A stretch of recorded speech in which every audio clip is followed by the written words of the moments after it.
Hello viewers and welcome to episode 3 of Demystifying the Budget. On this episode, our experts answer the question, is this a Mwananchi budget? It's not a Mwananchi budget because of the fact that, first of all, it's not Mwananchi who made it. They will break it down, the line-by-line effect of taxes on your daily lives, both in terms of cost of the taxes. One is that this budget is going to increase household expenditure, so it won't help the economy grow as we foresee. The effect of the data protection policy introduced is the issue of the privacy, data privacy.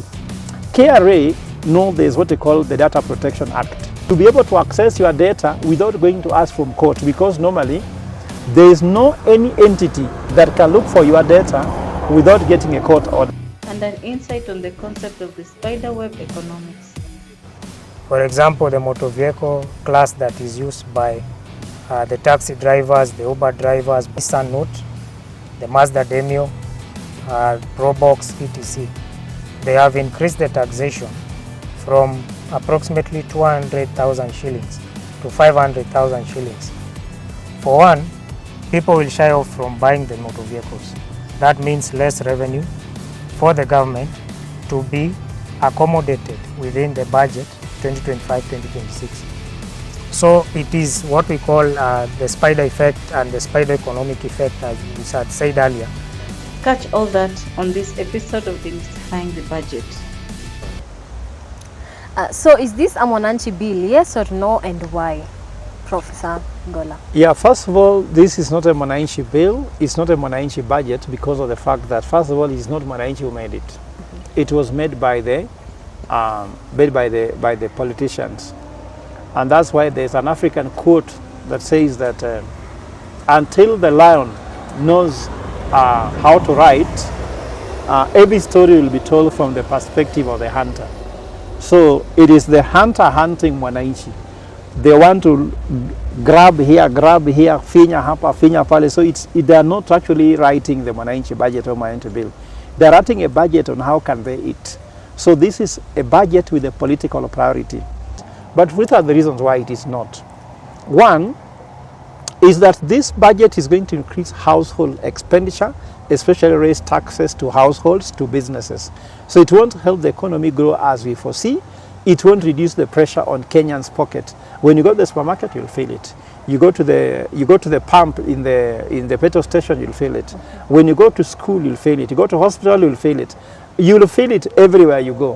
Whenever you consume anything, you'll feel this budget. So it's not for you. If it was for you, it will mean that today you'll be happy to go buy bread and the rest. So secondly, you remember also that there is what they talk about, the prenatal thing, whereby even before a child is born, the child is already paying taxes. Is it not what we rejected in the Finance Bill 2024, where we are saying you are taxing a baby before they are born, even before they can come of age? Normally, if you go to China, they have zero-rated all the taxes that are affecting child raising, child birth, isn't it, and child rearing, to allow people to give birth to children, at least to allow people to feel nice when they have children. You should not see your child as an expense. But now, when you are growing up, you'll see anytime you hear your wife is pregnant, you can even commit suicide, or you can even feel like you want to die, because you remember that this is going to be taxed heavily. The other thing which is very contentious also is the issue of the privacy, data privacy. KRA know there's what they call the Data Protection Act. So they want to say they need to be given an exemption to be able to access your data without going to ask from court, because normally there is no any entity that can look for your data without getting a court order. But here they are trying to say they'll be given direct access. It's like someone telling you that I will have a master key to your houses. So whatever you like or not, he can come to open your house when he wants. So how is this your house? You remember, your privacy is about your reputation about your dignity. But remember, they'll use this privacy not only for taxes, they can even use it for investigation, especially at this era where people are being abducted, people are being arrested, lawful disappearance and all these things. It is just scary why, to the extent on which you can live. But even why I should be most scared is that they won't stop at just KRA. You'll now hear every government agency using the what call precedents created by KRA now to everybody claims they need to know your data. You can say DCI will say I want to know your data.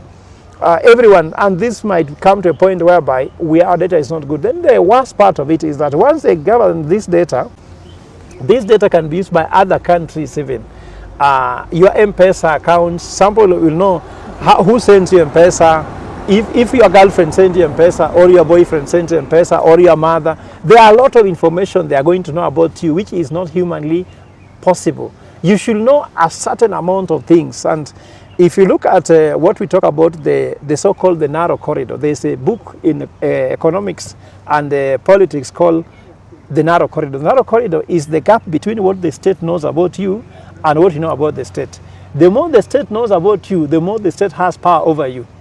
And the more the citizens know about the state, the more the citizens have power over the state. In Kenya, the government does not reveal anything to us, but they want us to reveal to them everything. So it's not fair even. And of course now, the taxes we have talked about being raised in this budget are taxes that are actually going to reduce how many people go to school. For example, when you see, for example, things which are used in schools, basic things like stationery and the rest, their prices are to go up.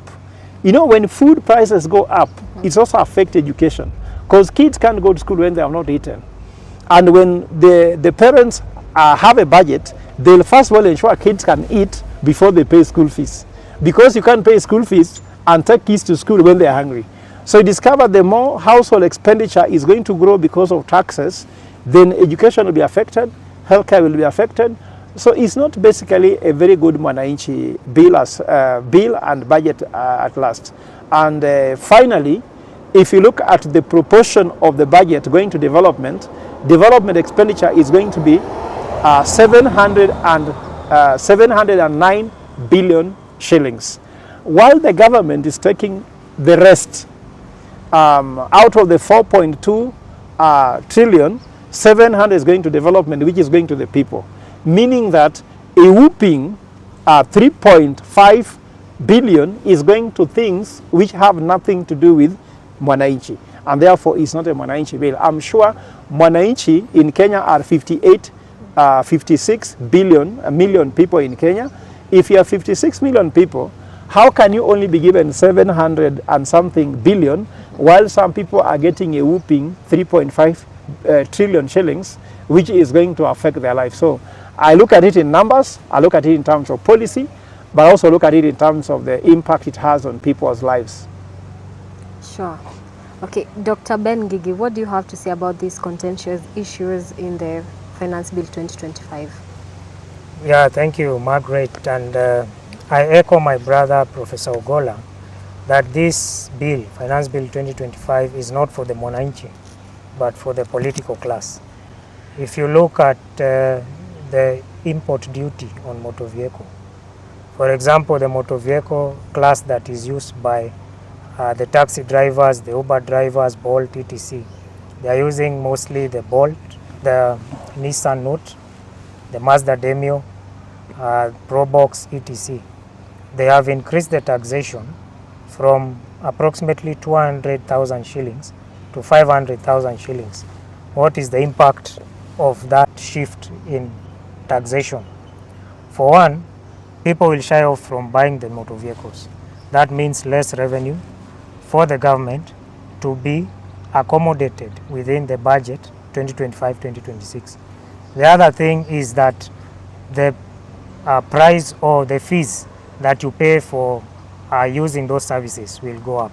So it means that if you are boarding an Uber now, if you used to pay, for example, 500 shillings from CBD to Lavington, then you will have to add a premium so that now it covers the price of the vehicle.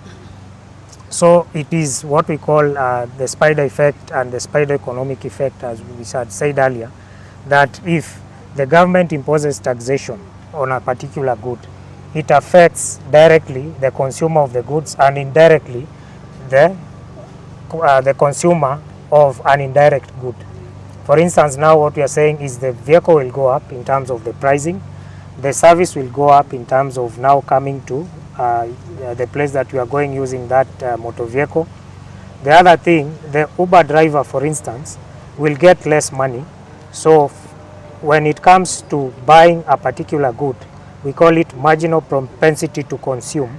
If they used to pay, for instance, if they used to buy a kilo of unga for ugali, they'll now reduce their consumption to 500 grams of ugali. If they used to purchase 2 kilos of beef, they'll now reduce it to 1 kilo. So the effect goes to the supermarket, the butchery, the mama mboga, and everyone in the economy. So we are saying that if they tax one commodity, it affects the whole economy. They have zero rated all the VAT exempt products. For instance, the vaccine for the newborn. Yeah, Prafogola has mentioned that the neonatal tax on the newborn babies has been introduced. That means that if somebody gives birth today to a newborn, they are submitting tax to the government. Then they have also reduced the VAT. They've removed the exemption on the VAT. So it means that they will also pay for the vaccine. So that is taxation on the baby, taxation on the vaccine, and of course Mwai Kibaki had brought a very good program, Linda Mama program, that used to cater for expenses of maternal health when it comes to giving birth of the baby and taking care of the mother and the baby. So right now it means that the burden goes to the mother. So it is becoming very expensive even to get born in Kenya, to get an ID in Kenya. Even to die in Kenya, you'll find that now you're also paying tax on burying the dead. That notwithstanding, when we are talking about the other taxations also on the young people, there's the digital marketplace tax, where we are talking about platforms like Gigi Kenya, Jumia. They don't only tax the platform, but the service that the people are offering. So if you are selling something on Gigi, then you will have to pay tax on the profit or the cost of the good that you are selling. The other thing that you should realize that there is tax on the digital asset.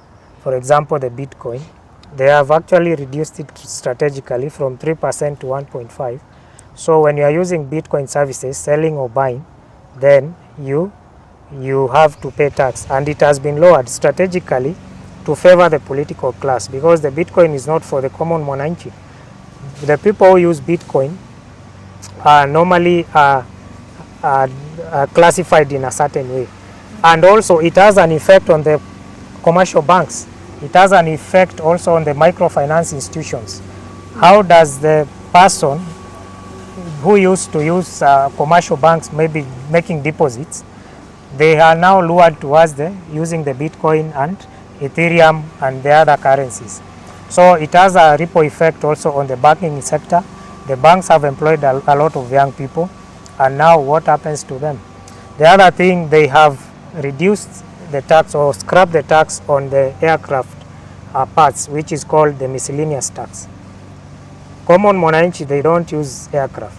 Aircraft is only used by the political class and the elite. So they have removed the aircraft part taxation strategically just to favor the political class, because we are going into the 2027 campaign. And that is why we are saying as NGA, we want people to look at new generation leaders who want to change the economy of this nation. In fact, to add on that, you compare the taxes on the smaller vehicles increased, and there's a waiver on the larger vehicles, which are used for campaigns. And now you go to the aircraft. Then you discover that this actually is not a Mwananchi bill.